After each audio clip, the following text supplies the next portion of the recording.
Estimados hermanos y hermanas, el Señor nos dé su paz. En este 11º domingo del tiempo ordinario, la liturgia de la palabra nos invita a reflexionar sobre el misterio de la bondad de Dios que hace alianzas con su pueblo como expresión de su identidad de un Dios comunicación, donación y revelación. La primera lectura, que está tomada del Éxodo 19, 2 al 6, nos presenta un pequeño relato de los pasos de los hijos de Israel por el desierto. En el texto de hoy, la liturgia nos dice que los hijos de Israel abandonaron Refidín para acampar en el monte Sinaí, el monte donde Dios decide darse a conocer ante su pueblo.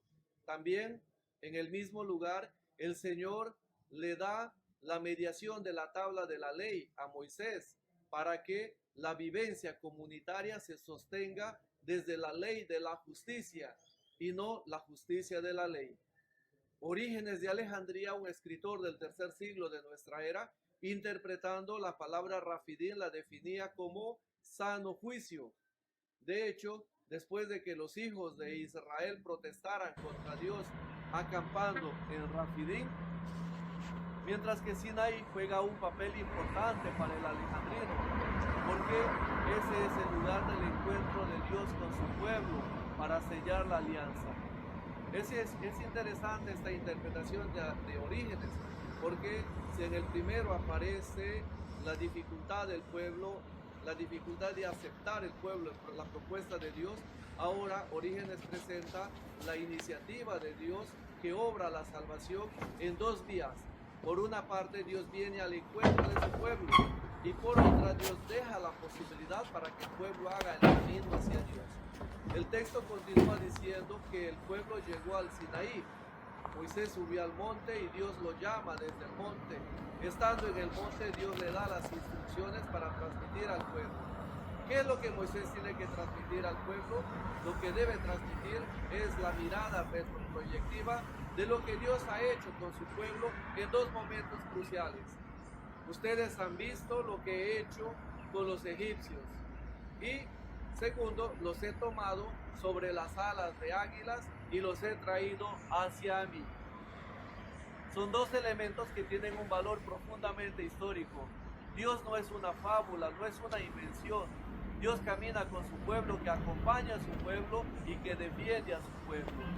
La parte final del discurso de Dios a Moisés es mucho más interesante, porque Dios no se queda en el evento del pasado, ya que el camino del ser humano es progresivo, que va avanzando en su búsqueda de encuentro con Dios. Si escuchan mi voz y guardan mi alianza, serán un pueblo de mi posesión. Escuchar y guardar son la clave de la vida en Dios. Escuchar y guardar significa esperar en Dios, confiar en Dios, abandonarse en las manos de Dios. La elección de Dios a un pueblo no implica necesariamente un estatus de frente a los demás o una superioridad. Lo que sí implica es el compromiso adquirido ante Dios y el testimonio de ese compromiso que debe dar razón y que debe dar a conocer a los demás pueblos, ante quien debe ser garante de bendición y de vida de frente a los otros pueblos. Es decir, ese pueblo, el compromiso que tiene ese pueblo es ser garante de bendición y de vida ante los otros pueblos. El Evangelio tomado de Mateo 9, 36 hasta el capítulo 18 nos presenta a Dios mismo, que deja de ser autosuficiente para confiar en nuestras fuerzas a pesar de nuestra fragilidad. La elección de Jesús a sus discípulos no consiste solo en ser un pueblo, sino de ser testigos de la novedad de que Dios ha iniciado su reinado en la persona de Jesús. Jesús constata que todos andamos como ovejas sin pastor. Jesús ve la realidad del sufrimiento del ser humano, conoce sus límites y decide tomar partido en favor nuestro, mostrando lo más sublime de la identidad de Dios, que consiste en tener compasión de su pueblo angustiado.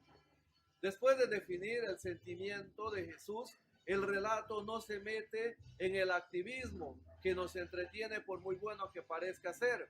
En Mateo, Jesús invita a orar. Todo depende del Padre. Todo el proyecto ya está diseñado por el Padre. Solo falta el discernimiento necesario para no caer en la torpeza del error de bloquear el proyecto del Padre o de interrumpirlo. La primera cosa que hace Jesús es invitar a sus discípulos a orar para que Dios mande obreros a su mies. Jesús no quiere curas ni monjas, por muy buenos que sean o parezcan ser. Jesús quiere seguidores, quiere personas que se dejen sorprender por las acciones que Él mismo va a comenzar en este discurso misionero, inaugurando el reino de Dios. El enviado, es decir, Jesús, apóstol por excelencia, llama con nombre propio en momentos concretos de la historia personal de cada uno. Jesús no llama a ociosos que se la pasan el tiempo en cosas irrelevantes, aprovechando festivos para abandonar sus compromisos.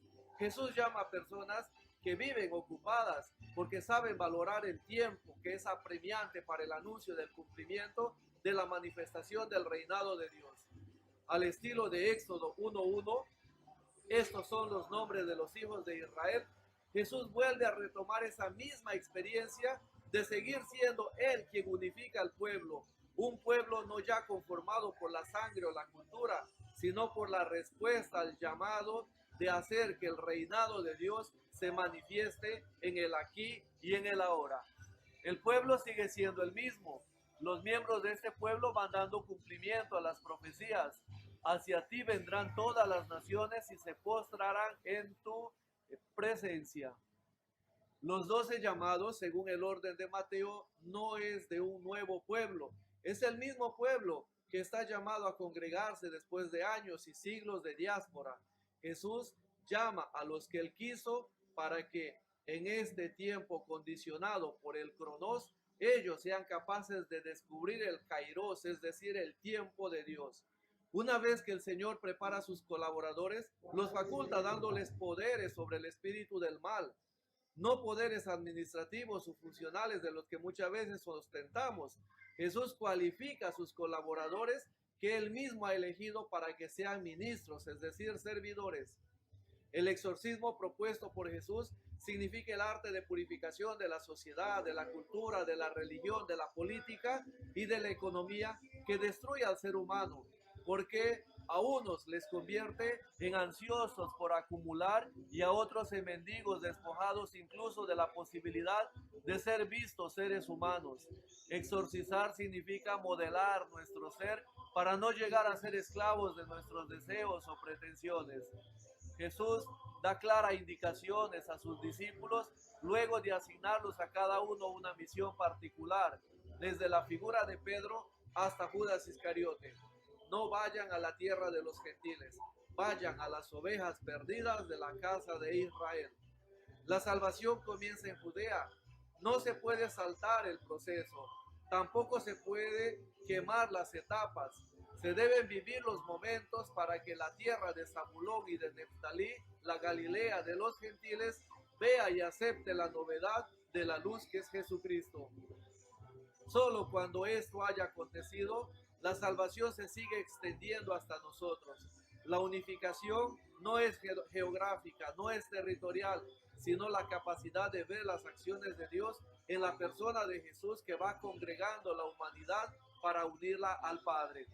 Por eso, la segunda lectura que está tomada de la carta a los Romanos, capítulo 5, los versículos del 6 al 11, nos invita a ver el valor del sentido de la muerte de Jesús, no como deseo de Dios que nos lleva a pensar en un Dios que se complace de la muerte de su Hijo, sino en el camino necesario de Jesús, que acepta el proyecto de Dios, sabiendo que eso implica vivir la experiencia del sufrimiento y de la muerte en la cruz para la salvación de todos.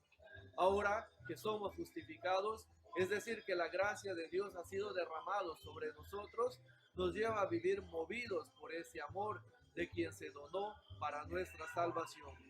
La gracia del Señor nos acompañe. Buen domingo, paz y bien.